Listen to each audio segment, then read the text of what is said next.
porque recientemente se editó un libro del Departamento de Ciencia Política de la Facultad de Ciencias Sociales de la Universidad de la República, vinculado al ciclo electoral 2024, ¿no? que justamente, entre otras cosas, marca algunos aspectos asociados al comportamiento electoral de la población, y de eso hablará Natalia Ubal, porque hizo un resumen de esa publicación en las páginas de la diaria y le dará continuidad a ese tema. ¿Cómo andás, Nati? ¿Cómo andás, Martín? ¿Todo bien? Bien, todo bien.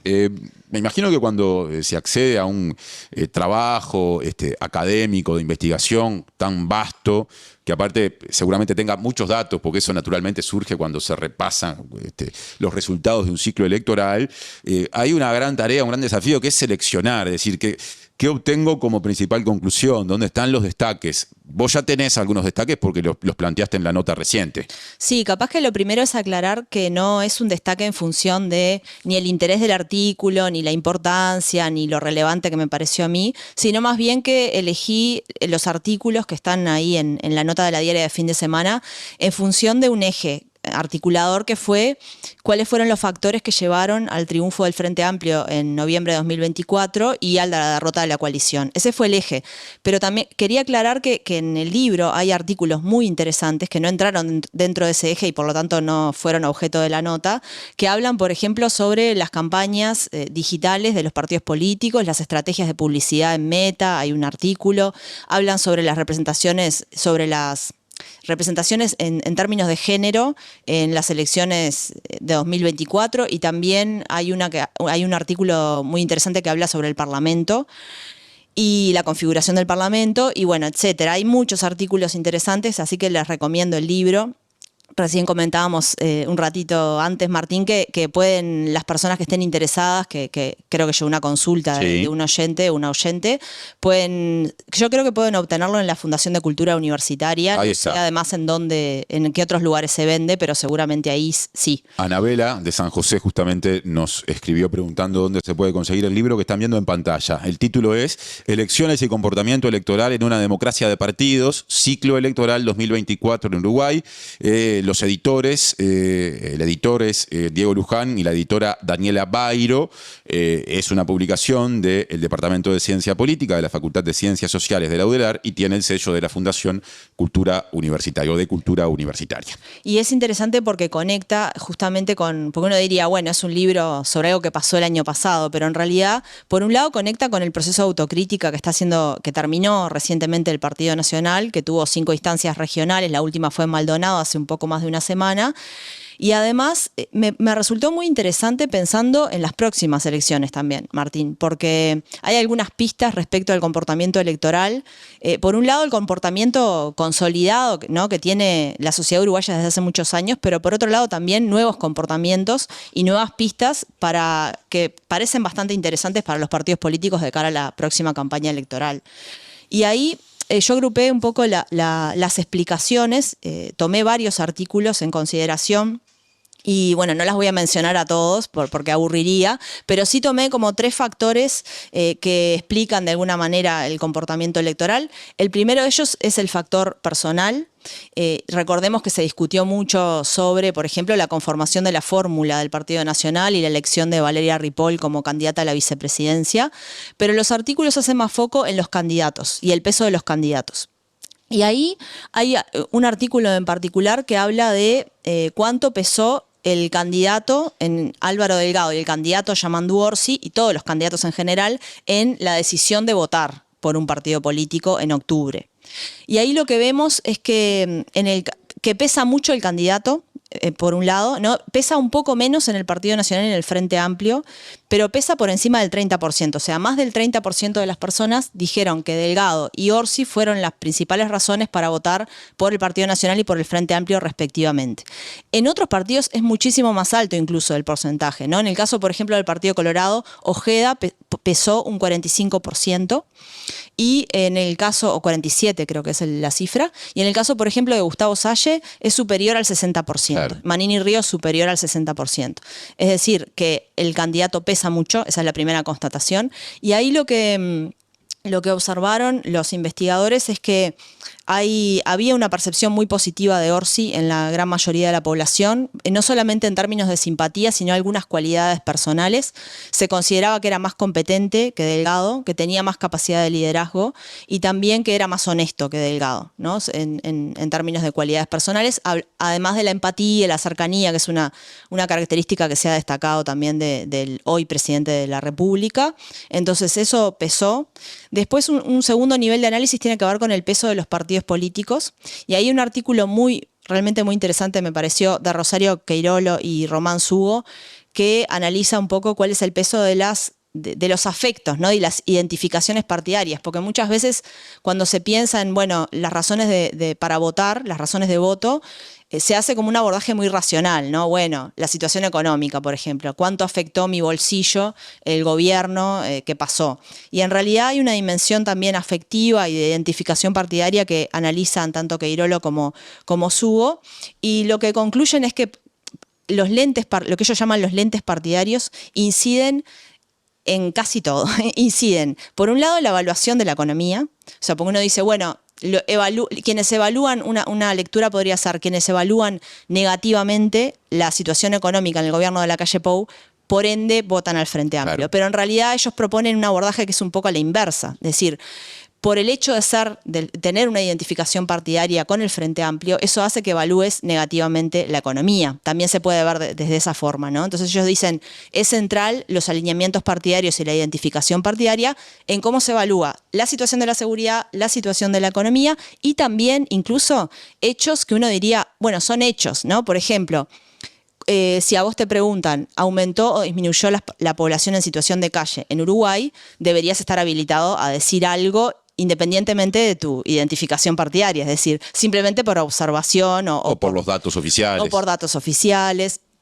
Bueno, en realidad no sucede así y las identificaciones partidarias también inciden en cuestiones que uno diría son constataciones empíricas, son hechos. O sea, ordenan la opinión de algún modo, ¿no? Sí. Lo que da cuenta de cómo en Uruguay, pese a determinadas descontentos que pueden haber ido creciendo en los últimos tiempos, sigue habiendo una centralidad del sistema de partidos que no se da en otros lugares, ¿no? Claro, eso es como un factor, esa excepcionalidad uruguaya se mantiene. Ahora vamos a ver los cambios igual que los hay, pero se mantiene. De hecho, cuando le preguntan a las personas la principal razón del voto, de nuevo, esta misma encuesta que yo mencionaba del Departamento de Ciencia Política, ahí se ve que los alineamientos partidarios son muy fuertes en el caso del Frente Amplio y del Partido Nacional. Ajá. En el caso del Frente Amplio y del Partido Nacional son superiores al 45% la cantidad, el porcentaje de personas que dijo que el partido es la principal razón de voto. En cambio, en partidos como Cabildo Abierto e Identidad Soberana es el 0%. O sea, el 0% de las personas dice que votó por el partido. Es absolutamente personalista. Claro, Sasha y Manini Ríos tienen un gran peso en ambos electorados. Claro, y en el caso por ejemplo, del Partido Colorado es muy bajo, que creo que es una señal de alerta también para el Partido Colorado. Y hay quienes en la interna colorada lo vienen advirtiendo hace mucho tiempo, la pérdida de identidad, más allá de las oscilaciones, porque Ojeda terminó votando mejor que Talvi 5 años antes, pero sin embargo sigue, por lo que vos decís, o surge de este análisis, por lo que vos decís y cómo lo resumís y presentás, habiendo un nivel de llegada del partido, de un partido histórico, el que más gobernó en la historia nacional, que es más bajo que el que tuvo en otros tiempos al electorado, a la gente. Sí, solamente el 24% de quienes votaron por el Partido Colorado votaron en función del partido. Recordemos que había dicho de Partido Nacional claro. Y de Frente Amplio superior al 45%. Después la mitad, más o menos. La mitad, claro. Y después, en el caso, por ejemplo, del Partido Independiente, también hay un fuerte personalismo, porque solo el 13% votó por el partido como principal razón. Y vos fíjate que el Partido Independiente se presentó en 5 elecciones desde que debutó electoralmente en 2004 y siempre tuvo el mismo candidato presidencial, claro. Pablo Mieres. Hay una fuerte asociación con el candidato en ese caso.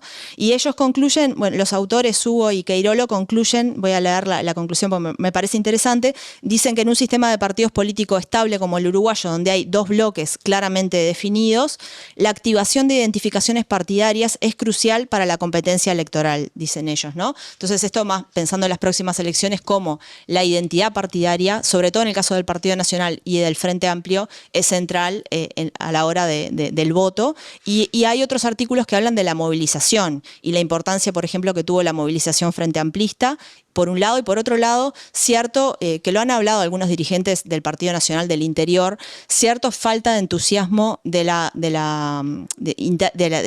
los militantes del Partido Nacional, sobre todo en el territorio, con la fórmula quizás, y que eso generó cierta desmovilización, ¿no?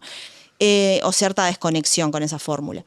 Y después un tercer grupo de factores que explican el voto tienen que ver con cuestiones más estructurales. Hay un artículo de Fernando Filgueira y Fabricio Carneiro que hablan de lo que llaman como las coaliciones distributivas. ¿Qué es? Porque uno cuando dice coaliciones piensa en coaliciones de partidos, claro, coaliciones de sectores políticos. Esto en realidad son coaliciones de agrupamientos sociales, de grupos sociales. Y ellos dividen en tres esos grupos sociales, lo que llaman el Uruguay vulnerable, que es el Uruguay, digamos, de menos recursos, sobre todo el sector informal. Después lo que llaman el Uruguay corporativo, que es el Uruguay como más de las clases medias vinculadas al Estado, y lo que llaman el Uruguay privado, que son sectores medios altos y altos, más vinculados como al sector privado de trabajos estables. Y bueno, y ellos sostienen que el Frente Amplio cuenta de alguna forma con ventaja en términos de la competencia electoral, porque articula las clases medias con los sectores vulnerables, mientras que la coalición articula más quizás las clases medias en este sentido que decíamos, ¿no? Más vinculadas al Estado, funcionarios públicos, etcétera. Y en el caso de la coalición republicana, más sectores, lo que ellos llaman el Uruguay privado, ¿no? Los sectores medios, altos y altos, con el Uruguay vulnerable y dejando un poco por fuera ese sector más corporativo de clases medias. Y ellos dicen que bueno, eso le da como un poco más de ventaja electoral, son más exitosas electoralmente estas coaliciones en la experiencia comparada que la coalición republicana, los agrupamientos sociales que nuclea, ¿no? Estamos terminando ya casi la columna con Natalia Ugal, en la que ella desarrolla o comparte en este formato, en la Diaria Radio, el resumen de la publicación Elecciones y comportamiento electoral en una democracia de partidos, ciclo electoral 2024 en Uruguay, que nos dicen desde producción, además de conseguirse en la Fundación de Cultura Universitaria, también está en librerías, así que buenísimo, se puede acceder por esa vía. Y nos queda un tercer eje fundamental que tenemos que resumir, pero que personalmente creo es una de las principales, capaz que novedades que surgen del análisis y de los destaques que vos hiciste, porque hay diferencias marcadas en el comportamiento electoral, o las hubo en 2024, según edad y género. ¿Cómo podés resumir eso? Sí, uno en general cuando se habla de los jóvenes y las votaciones, es interesante porque se agrupa las personas entre 18 y 30 años habitualmente, o entre 18 y 35, dependiendo de nuestro concepto de joven, pero en realidad, y uno cuando observa eso concluye que los jóvenes votan en mayor medida al Frente Amplio. Lo que me parece interesante de uno de estos artículos, que es justamente el de los editores, el de Bairo y Luján, es que en realidad toman otro corte y miran los nacidos antes de 2000, del año 2000 y los nacidos después.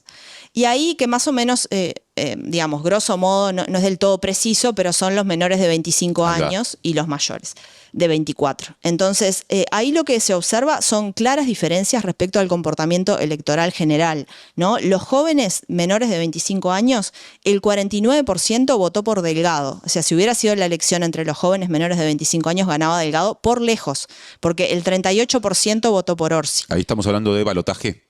Estamos hablando del balotaje. Ajá. Y ahí, en el balotaje, ¿no? Y después, en cambio, en la población en general, como sabemos, hay una preferencia, sin duda, por Orsi en el balotaje, y fue el que terminó triunfando, ¿no? Pero entonces acá hay un dato relevante, que es un comportamiento electoral diferenciado de los jóvenes menores de 25 años, y ahí los autores advierten no solamente sobre el envejecimiento de las generaciones más volcadas al Frente Amplio, con esta fuerte también identificación partidaria, sino también lo que ellos dicen, cómo hablan o califican como una cierta erosión de la marca partidaria Frente Amplio. Eso, bueno, por un lado. Después, respecto al tema género, también es muy interesante porque hay un comportamiento muy parecido a lo que pasó, digamos, en otros países y lo que ha pasado en las últimas elecciones, por ejemplo, en Chile o en Estados Unidos, en las que hay un claro, dicen los autores, un claro sesgo de género. Las mujeres tienen mayor probabilidad para apoyar a la fórmula de izquierda en ambas regiones, ¿no? Montevideo e Interior. Es decir, con el corte que quieras, por edad, por región, por nivel educativo, en todos los casos las mujeres tienen más probabilidad de votar a la izquierda, en este caso a la fórmula del Frente Amplio, y eso va muy en línea con lo que está pasando en otros países y tiene que ver, o algunos autores dicen que tiene que ver con el ascenso de partidos populistas de derecha y con los feminismos, claramente, sí, claro, y el corte que ello establece, ¿no? En las concepciones, en las percepciones políticas. Fijémonos que el feminismo no solamente ha cambiado las pautas de convivencia y un montón de cuestiones sociales, sino también incluso las preferencias político-partidarias. Entonces, ahí, por ejemplo, en Chile, simplemente 2 datos, Martín, para cerrar. En Chile, en las últimas elecciones, había, si uno compara comportamiento electoral de mujeres y hombres, hay una diferencia de 10 puntos porcentuales entre hombres y mujeres respecto al apoyo, por ejemplo, a la candidata del Partido Comunista Jara, ¿no? O sea, 10% más de mujeres la apoyaron que hombres, y pasa casi a la inversa con Kast, que es 8% más de hombres apoyaron a Kast que mujeres. Estoy hablando en el segmento de las mayores de 55 años, ¿no? Si uno mira ese corte mujeres y edad en Chile, las mujeres más veteranas y las mujeres más jóvenes apoyaron en mucho mayor medida a la candidatura de izquierda que la candidatura de extrema derecha de Kast. Y después en Estados Unidos pasó algo prácticamente similar, acá tomando el corte sin corte de edad, ¿no? Mujeres y hombres, a Kamala Harris la apoyaron un 10% más en las mujeres que los hombres, es decir, 54% de las mujeres apoyaron a Kamala Harris, mientras el 54% de los hombres apoyaron a Donald Trump, ¿no? Están como proporciones cruzadas. Entonces, nada, simplemente estamos viendo un cambio, ¿no? Civilizatorio a nivel global. Por lo menos occidental. Por lo menos occidental, y sí, sin duda occidental, pero bueno, habrá que ver, es un tema muy interesante para estudiar desde el punto de vista sociológico, antropológico. Y que una vez más demuestra que las excepcionalidades uruguayas que existen en términos democráticos y del sistema de partidos también tienen su límite, porque finalmente hay tendencias globales y uno podría poner muchos ejemplos históricos que, capaz que de un modo más atenuado, es decir, sin que esto implique un quiebre del orden democrático, llegan y se expresan en nuestro país, capaz que con matices, pero se expresan como se han expresado en otros países del mundo, de la región o más lejanos, ¿no? Sí. Bueno, con esta conclusión del cientista político que no soy, aclaro, pero basándome en lo que leí y en conversaciones que están instaladas, te agradecemos, Nati, te despedimos y te esperamos por acá. Queda la invitación hecha el lunes que viene. Gracias, Martín, nos vemos.